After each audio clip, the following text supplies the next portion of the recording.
isang awiting pagpag-ibig o pagbagsakan.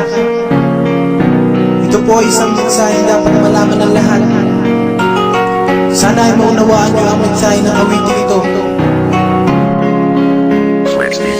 Makinig kayong lahat dito sa aking sasambitin. Huwag kayong matatakot sa baril at patalim, dahil hindi ang mga yan ang dapat ninyong katakutan, kundi ang tanging Diyos na di tayo pinabayaan sa ating pagkakasala. Siya lang ang nagsakripisyo at meron din paraan upang masuklian nito. Ang paraan ay kilalanin natin siya bilang Diyos at ang buong pag-ibig ay sa Kanya lang natin ibuhos. Ako ay isang batang lumaki sa kahirapan, sanay ako sa hirap at sanay rin masugatan.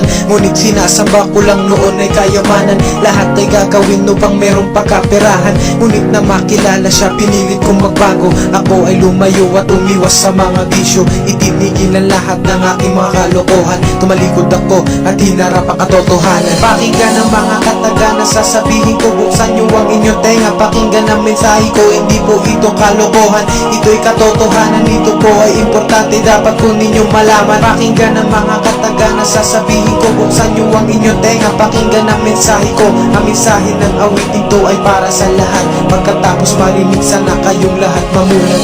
Siya ang nagbigay ng kulay at lakas sa atin, kaya't siya lamang ang dapat natin nasambahin. Sa hirap at ginhawa, di tayo pinabayaan. Sa tuwid na landas, tayo'y Kanyang ginabayan. Mahal naming Panginoon, sana kami ay patawarin sa lahat ng mga kasalanan na ginawa namin. At sa hindi pakikinig sa iyong mga pangaral, hindi namin ginawa pati na ang pagdarasal. Ipinapangako ko sa iyo, mahabaging Jesus, na ikaw lamang ang kikilalanin bilang Diyos. Ang kaluluwa ko sa iyo ko lang iniaalay. Salamat sa pagbibigay na walang hangganang buhay, at ako'y naniniwala na ikaw ay totoo at pag-ibig ang sagot upang ika'y makita ko. Ako ay nagpapasalamat sa iyong hirap na buhay. Iingatan ko ito hanggang ako ay mamatay. Pakinggan ang mga kataga na sasabihin ko, buksan niyo ang inyong tenga, pakinggan ang mensahe ko. Hindi po ito kalokohan, ito'y katotohanan. Ito po ay importante, dapat po ninyong malaman. Pakinggan ang mga kataga na sasabihin ko, buksan niyo ang inyong tenga, pakinggan ang mensahe ko.